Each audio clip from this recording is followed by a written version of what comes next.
Querido Deus, nós te agradecemos pelo dom da vida, de podermos estar aqui mais uma vez, no intuito de compartilhar com estes preciosos irmãos a Tua Palavra, pelo viés da Escola Bíblica Dominical. Abençoe-nos com a Tua paz, com a Tua inspiração, com a Tua graça, porque somos dependentes dela. Hoje dialogaremos sobre Elias e, consequentemente, Eliseu. Nos dê, Senhor, a instrução necessária para compartilhar com estes que nos ouvem e que estes possam ser atingidos pelo poder da Tua Palavra. Isto é o que nós pedimos em nome de Jesus. Amém.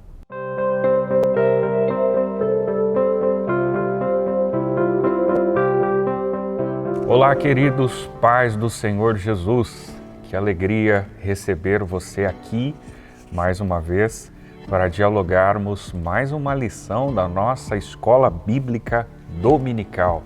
Olha que interessante, hoje nós vamos dialogar a lição de número 6, que falará sobre o profeta Elias e Eliseu, o seu sucessor. Mas eu quero lembrar você que nós somos a Igreja Evangélica Assembleia de Deus Ministério do Belém, no campo de Presidente Prudente, oeste do estado de São Paulo, cujo pastor e presidente é o pastor Samuel Padilha de Siqueira. Fique conosco.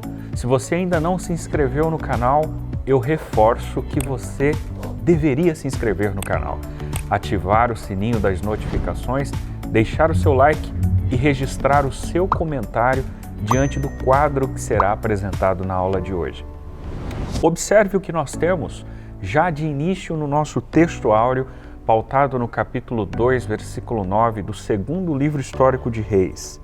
Sucedeu, pois, que havendo eles passado, Elias disse a Eliseu: pede-me o que queres que te faça, antes que seja tomado de ti. E disse Eliseu: peço-te que haja porção dobrada do teu espírito sobre mim. Por conseguinte, a verdade prática afirma: a história de Elias e Eliseu nos inspira a andarmos com pessoas que desfrutam da intimidade com Deus e que, por isso, vale a pena serem seguidas e imitadas. A leitura bíblica em classe está pautada no capítulo de número 2, versos 1 a 15, também do segundo livro histórico de Reis.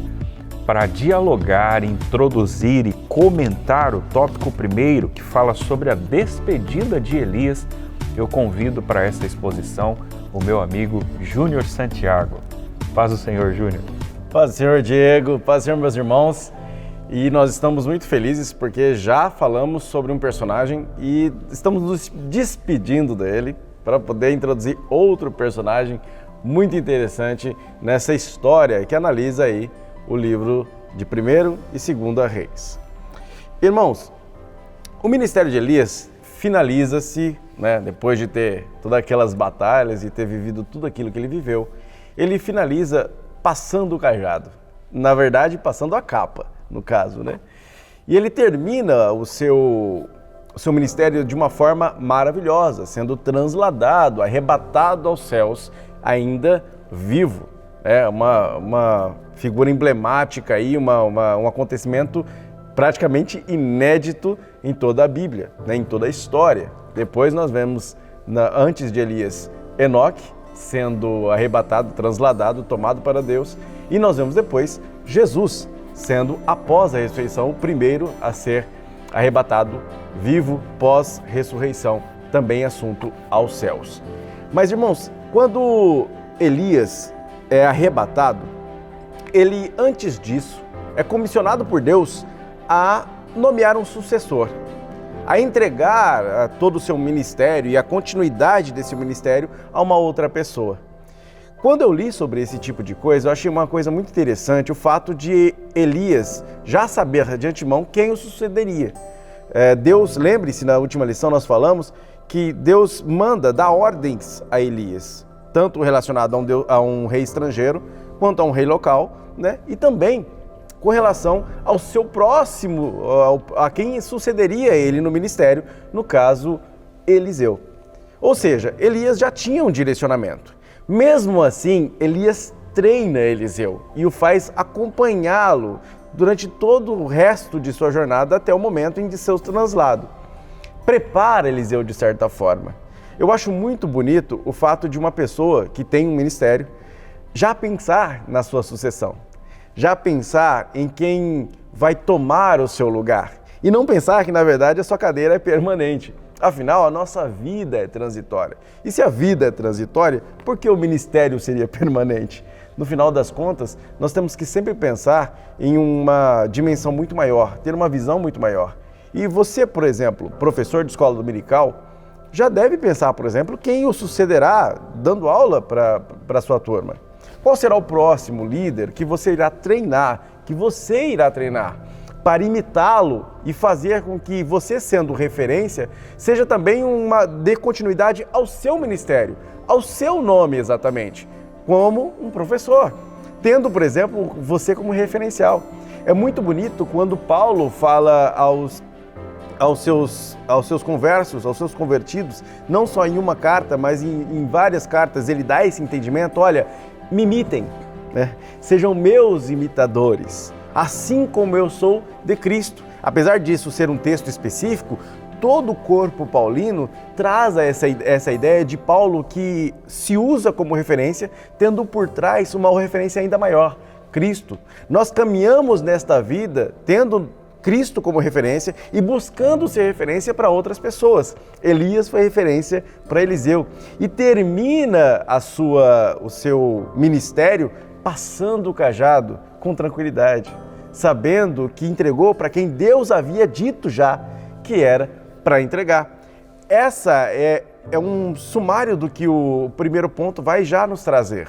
Quando o pastor Cleiton, ele sumariza todo o final do ministério de Elias, ele traz a aclarada percepção de que Eliseu, além de ser escolhido como sucessor, ainda é ousado, pedindo a Elias o direito de primogenitura. Quando Eliseu, em 2 Reis, no segundo livro de Reis, capítulo 2, versículo 9, pede a Elias porção dobrada, ele não está pedindo o dobro do espírito de Elias, como a gente aprendeu durante praticamente a vida toda. Né? Há uma percepção errada, inclusive de pessoas dizendo assim: olha, Elias praticou 7 milagres e Eliseu 14. Não tem relação, apesar de que existem realmente algumas referências que mostram que Eliseu teve um ministério muito parecido com o de Elias. Eliseu ressuscitou uma pessoa, Eliseu multiplicou um elemento, uma necessidade, Eliseu participou da vida de uma viúva, assim como Elias. Eliseu teve um ministério profícuo, assim como Elias. Porém, não há uma relação de dobro aí, ministerial, ou uma relação de dobro ligada ao espírito de Elias. Na verdade, Eliseu está sendo muito ousado, pedindo a Elias o direito de primogenitura, ou seja, o direito de receber a herança em dobro. O direito de primogenitura, inclusive, acho que, se eu não me engano, há até mesmo uma nota técnica aqui na nossa revista falando sobre esse direito. O direito de primogenitura era o direito que o filho mais velho tinha de receber uma porção dobrada do valor da herança do pai. Se nós tivéssemos, 2 filhos e a herança tivesse 100% da herança, 66% dessa herança ia ao filho mais velho e 33% sobrava ao filho mais novo. Portanto, o filho mais velho sempre recebia o dobro da herança dos outros filhos. E também recebia o direito de ser aquele que iria mandar, decidir o destino das outras pessoas dentro daquela casa. Eliseu é tão ousado que pede a Elias exatamente isso. Olha, eu quero ser o primeiro. Eu quero ser o seu primogênito. Eu quero aquele que tenha o direito de continuar o seu ministério e carregar o seu nome, Elias. Dar continuidade ao ministério que você começou. E mais do que isso, Elias, eu também quero poder decidir dentro do seu ministério como isso vai continuar, como eu vou seguir aquilo que Deus me mandou fazer. E ainda mais, Eliseu pede isso a Elias como uma continuidade de ministério, sem ter passado pelo mesmo treinamento de Elias. Seria como ele dissesse: Elias, sem receber o mesmo treinamento que você recebeu, eu quero ter o mesmo tipo de ministério que você teve. É uma coisa muito ousada para se pedir, ao ponto que o próprio Elias reconhece isso e diz: olha, dura coisa você pediu. Mas se Deus for gracioso para com você e tiver tanta misericórdia assim, ao ponto de não fazer você passar pelas mesmas coisas que passei, mas carregar o mesmo ministério que eu carreguei, então se isso acontecer realmente, se Deus realmente aprovar isso, então você vai me ver ser transladado ao céu. E é exatamente o que acontece. Deus muitas vezes nos dá uma graça especial para pessoas que nem sempre passam pelas mesmas dificuldades que outras. Falou: olha, para eu chegar ao ponto onde cheguei, passei por muito sofrimento. E algumas pessoas, sem passar por tanto sofrimento, conseguem muitas coisas e têm um ministério muito profícuo. Isso não tem relação com a carga de trabalho, ou com o privilégio, ou com o talento da pessoa, mas com a graça e a misericórdia de Deus, que escolhe cada um conforme Ele quer.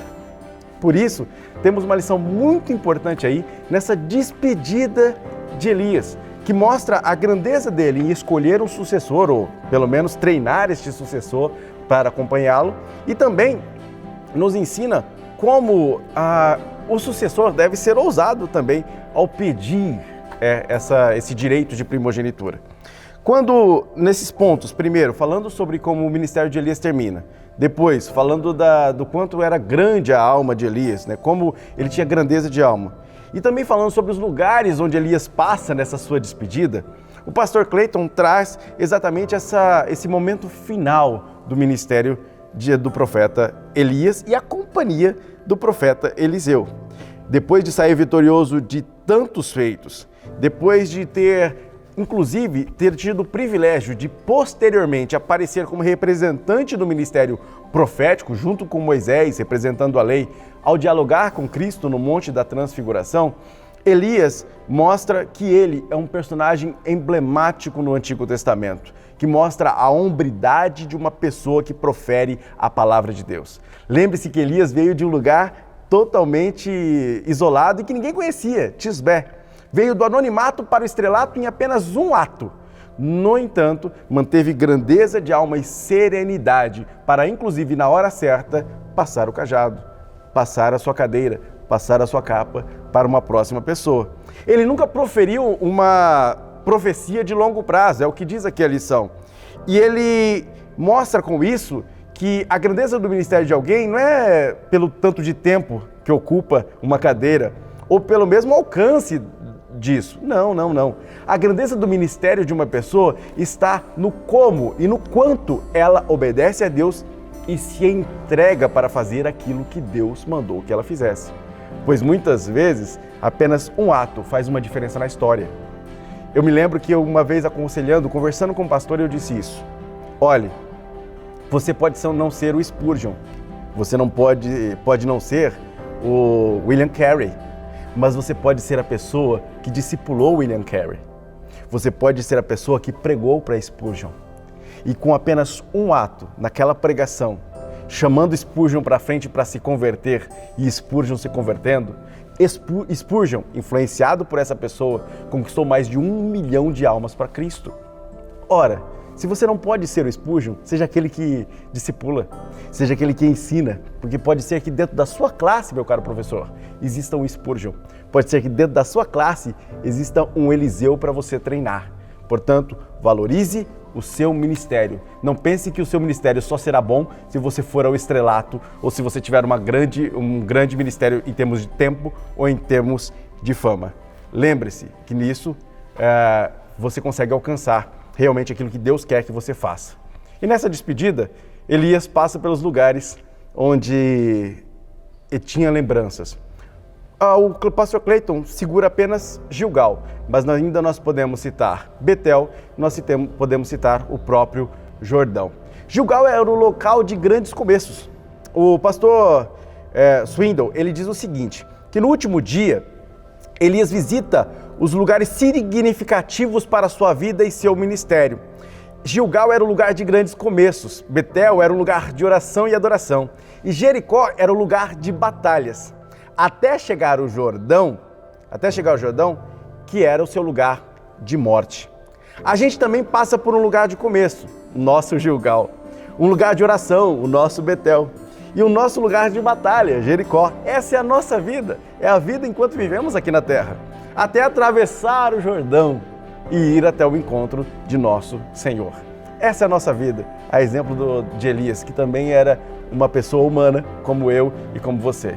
Então, viva o seu Gilgal, viva o seu Betel, viva o momento do seu Jericó, o momento das suas batalhas e celebre o dia também em que você atravessará o Jordão e encontrará do outro lado o nosso Jesus. Mas é isso aí, Diego, e nós vamos continuar essa discussão falando aí desse pedido ousado que Eliseu fez, não é mesmo? Perfeitamente, Júnior. O tópico de número 2, meus irmãos, vai trabalhar o tema o pedido ousado de Eliseu. Nós já percebemos que o tópico primeiro dialogara sobre a figura do profeta Elias, que na altura do capítulo 2 do segundo livro histórico de Reis está se despedindo, né? E nós conhecemos o histórico bíblico desse momento surreal, mas o tópico 2 aborda alguns temas mais voltados como uma personagem principal, tendo Eliseu como protagonista, digamos.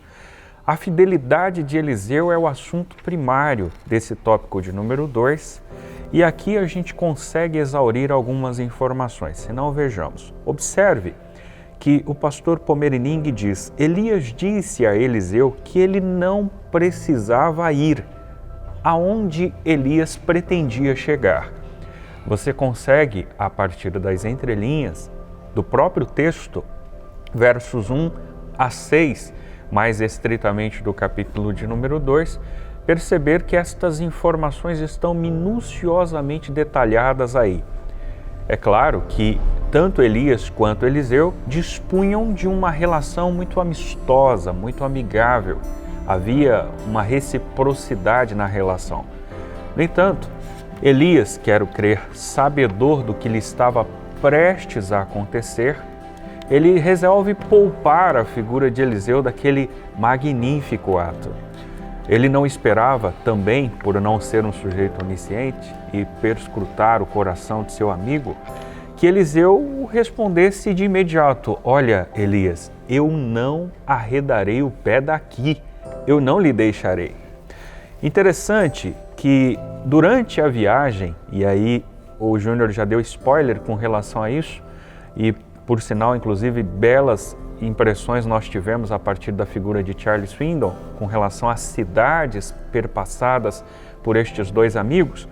Perceba que durante essa viagem, Elias comunica a Eliseu: olha, fique por aqui, já deu, não precisa prosseguir. Mas Eliseu continua com a máxima convicta: eu não te deixarei. O texto é muito claro, é muito enfático, eles se deparam com colégios proféticos, né? Escolas de profetas, do qual os estudantes, inclusive, rememoram a figura de Eliseu do ato que estava prestes a acontecer, e ele muito educadamente, embora algumas traduções bíblicas não pareça que tenha sido assim, quero crer que tenha sido, olha para eles e diz: olha, calai-vos, eu estou entendendo perfeitamente tudo, mas estou precisando acompanhá-lo, porque carecerei de uma instrução espiritual.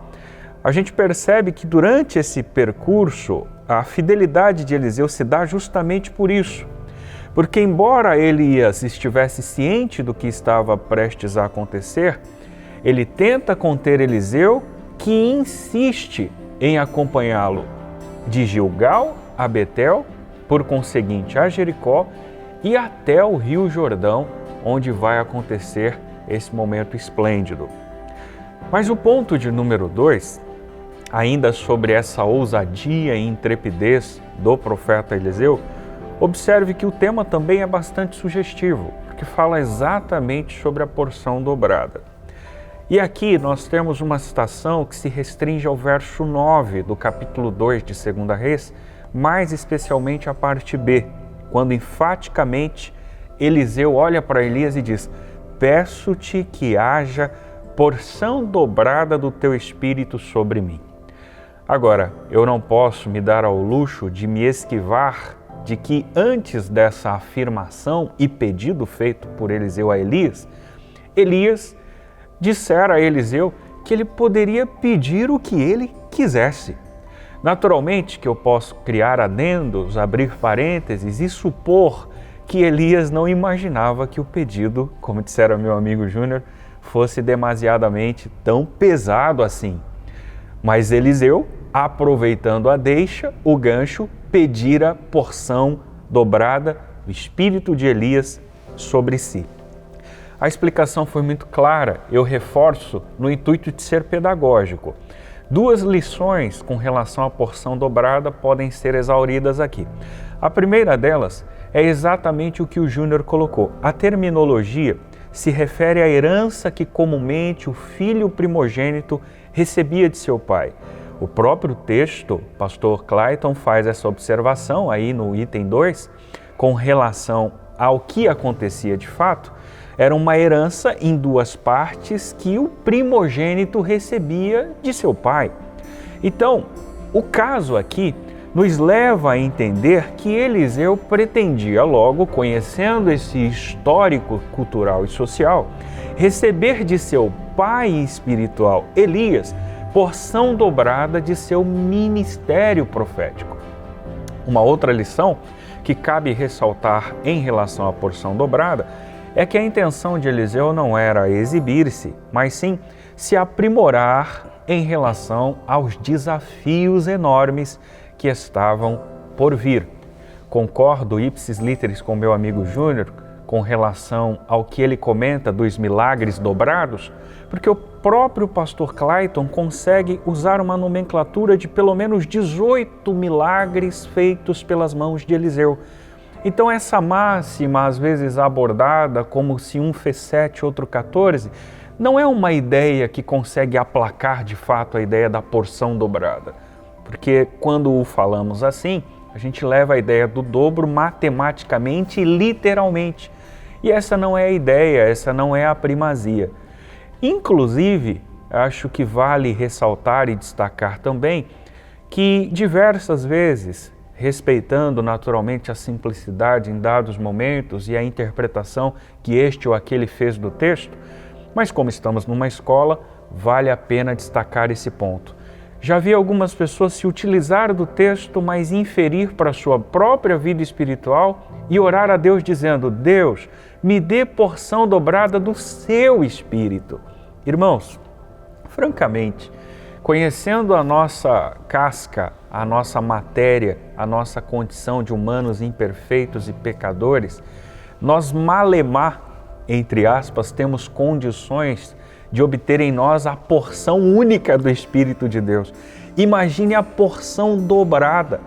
Nós não temos condições, armazenamento, HD, memória suficiente para abarcar uma potência, uma dunamis dessa. Isso é uma dinamite que explodiria-nos, né? Então esse tipo de oração, de inferência é equivocada. Eu não posso pedir porção dobrada do Espírito de Deus. Diego, por que não? Primeiro porque é antibíblico, não existe essa informação. O texto é muito claro. Eliseu pede porção dobrada do Espírito que está sobre Elias, ou de Elias, na verdade, porque o Espírito é com letra minúscula e fala, portanto, da sua própria natureza. A gente não pode, então, inferir e agora pedir para nós o Espírito dobrado do nosso Deus, porque nós não temos condições para isso, tá bom? Finalizo com o item 3 do tópico 2, falando sobre a inspiração de Eliseu. Quem era a sua inspiração? Era Elias. Aliás, há um trecho aqui colocado pelo pastor Pomerining que ele diz que Eliseu tinha o profeta como sua fonte de inspiração e estava sempre atento a tudo que Elias fazia. Irmãos, aqui nós estamos diante de uma imitação salutar, saudável, né? Há algum problema em se inspirar em alguém, em ter alguém por referência? É óbvio que não. Inclusive, vale lembrar, e sem lisonjear, graças a Deus, nós temos pastores, líderes que presidem e nos dirigem, que são homens dignos de serem imitados. No entanto, vale também destacar que a nossa sociedade é uma sociedade pobre de referências. Hoje eu não preciso utilizar os nomes que têm referenciado a nossa juventude, porque não faz sentido propagá-los aqui, o contexto não pede isso. Mas você deve saber quais são o contexto musical que influencia os nossos jovens, quais são os nomes da alta mídia que tem influenciado a nossa adolescência. Enfim, nós estamos, francamente, irmãos, com baixo índice de referência social. Nós estamos pobres de referência. E, inclusive, quando a gente afunila a discussão, existe um vácuo de lideranças que possam ser imitadas. Infelizmente, nem todos podem ser imitados, nem todos devem ser seguidos. Agora, Eliseu agira de uma maneira muito profícua, porque ele imitou um sujeito exemplar, que era Elias.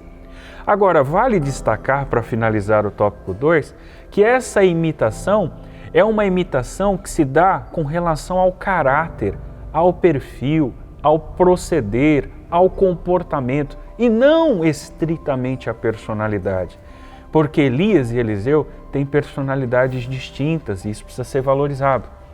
Nós precisamos, inclusive, a partir disso, destacar que o fato de você imitar ou se espelhar em alguém não faz com que você seja um eco, porque Deus não lhe chama para ser um eco. Deus lhe chama para ser uma voz. Se você imita ao ponto de copiar o perfil, o modo, a fala, o jeito que a pessoa inclusive anda, você deixa de ser voz e passa a ser eco. Deus quer que você tenha autenticidade, tenha o seu próprio perfil, assim como Eliseu tivera, mas não deixara de se espelhar nas profícuas qualidades exibidas pelo seu amigo Elias. Com isso, eu volto a fala ao meu amigo Júnior, porque ainda precisamos destacar o tópico de número 3, que vai falar do Eliseu tomando a capa de Elias. E aí, Júnior? É isso aí, Diego. E meus irmãos, finalizando essa lição, o tópico de número 3 vai falar sobre Eliseu tomando a capa de Elias.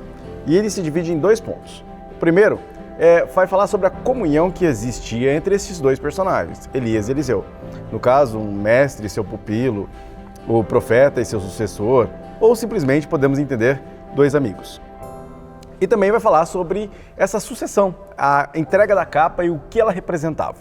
Bom, em primeiro momento, essa amizade deve ser valorizada, tá? A ideia que o Diego trouxe para nós acerca dessa questão do imitatio, né, que a gente vai falar latim aqui, do imitatio, de imitar alguém, de ter alguém como referência, é muito importante, principalmente se essa referência for boa. Vou fazer um elogio aqui ao meu amigo Diego nesse ponto.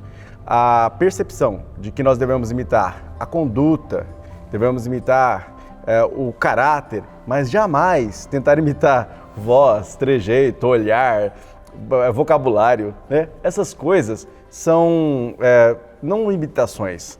A gente brinca no interior de São Paulo que se chama papagaiada. Você fica imitando um papagaio, né? Que não consegue formular uma frase exatamente, né? Mas imita ou reproduz apenas aquilo que falam para ele. No caso de Elias e Eliseu, são 2 pessoas distintas, mas que têm uma amizade muito bela. E um está passando o cajado ao outro e neste momento de transição conversam como 2 amigos que são. Perceba que é um momento crucial na vida de Elias. Um momento em que Elias está preocupado porque passa exatamente por lugares que simbolizam o seu ministério.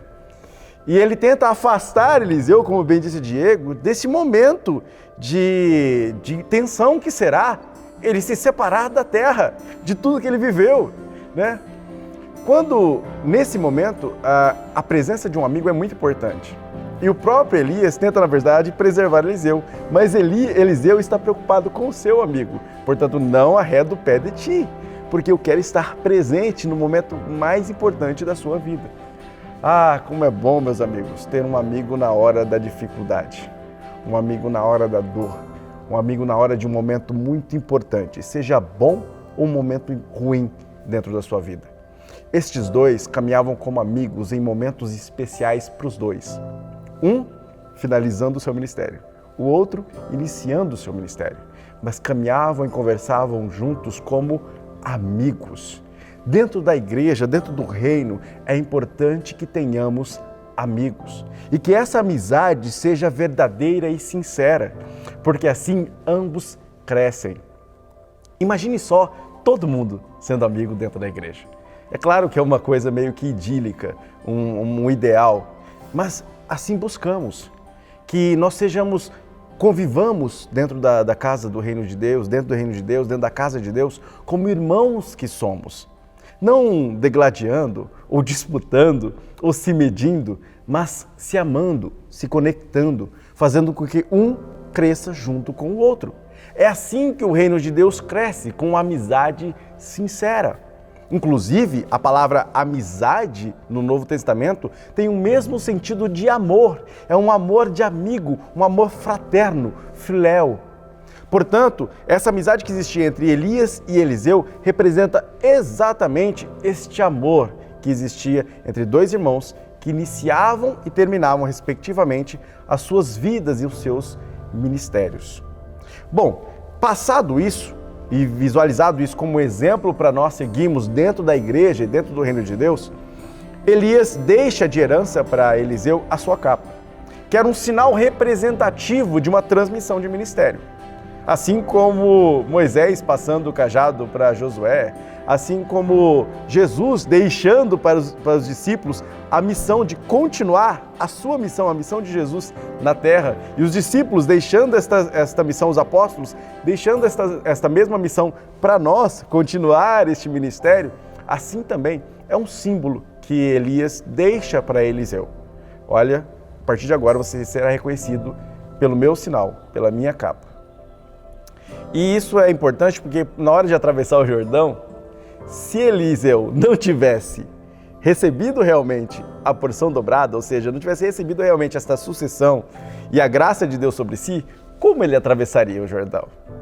Perceba que Eliseu, ao ir para o seu local onde seria arrebatado, ele atravessa o Jordão usando a capa.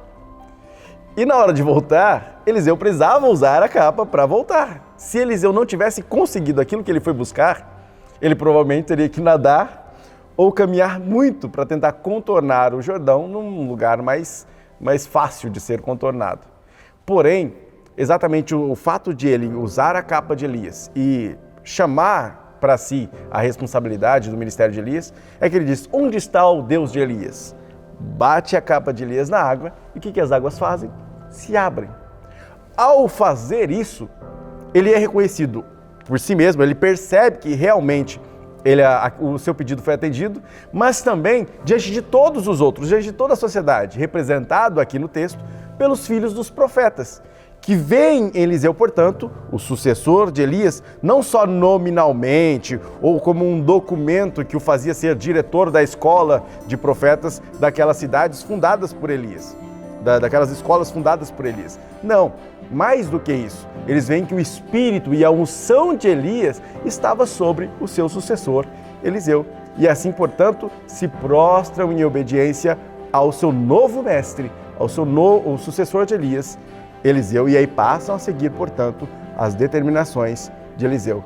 Não cabe ali ninguém levantando a voz para tentar disputar com Eliseu o domínio da escola. Não cabe ali ninguém tentando criar um conselho para passar a governar a escola a partir de um conselho ou de um novo diretor ou tentar fazer uma eleição. Não, não, não. Quem escolheu o sucessor de Elias foi Deus. E Deus ratifica essa escolha observando o mesmo milagre exercido nas águas do Jordão pela capa de Elias, na mão agora de Eliseu. Portanto, é uma boa referência para nós também com relação à sucessão. Quem escolhe, quem preside, quem escolhe, quem governa, quem escolhe, quem lidera, não somos nós. Não somos nós que temos essa empáfia, essa prepotência de dizer nós reuniremos em conselho e decidiremos. No final das contas, quem realmente determina tudo e quem realmente determina todos é o nosso Deus. E Ele dá sinais incontestáveis da sua escolha. É isso aí, Diego. Terminamos por aqui. Que joia, Júnior. Que bom foi abordar este assunto da nossa EBD, lição 6, falando sobre Elias e, consequentemente, o início do ministério de Eliseu. a gente conclui, irmãos, citando o que está aí na nossa conclusão, e há uma abordagem, um apontamento feito pelo pastor Clayton muito interessante. Ele diz, olha, o que identifica um profeta de Deus não é o uso de uma capa, mas o modo de viver, suas virtudes e o seu comportamento. Vale destacar com isso, irmãos, que você precisa olhar para alguém, imitá-lo, utilizá-lo como referência, não pelo seu estereótipo, né? Não simplesmente pela embalagem, uma vez que quando Elias é trasladado ao céu, a capa fica, né?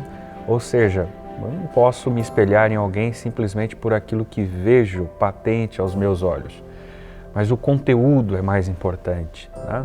E o conteúdo traz consigo todos estes elementos não palpáveis, não tangíveis, mas essenciais para uma vida de valor. Aliás, por isso Eliseu procura imitar Elias, porque estes elementos abstratos eram perceptíveis em sua figura.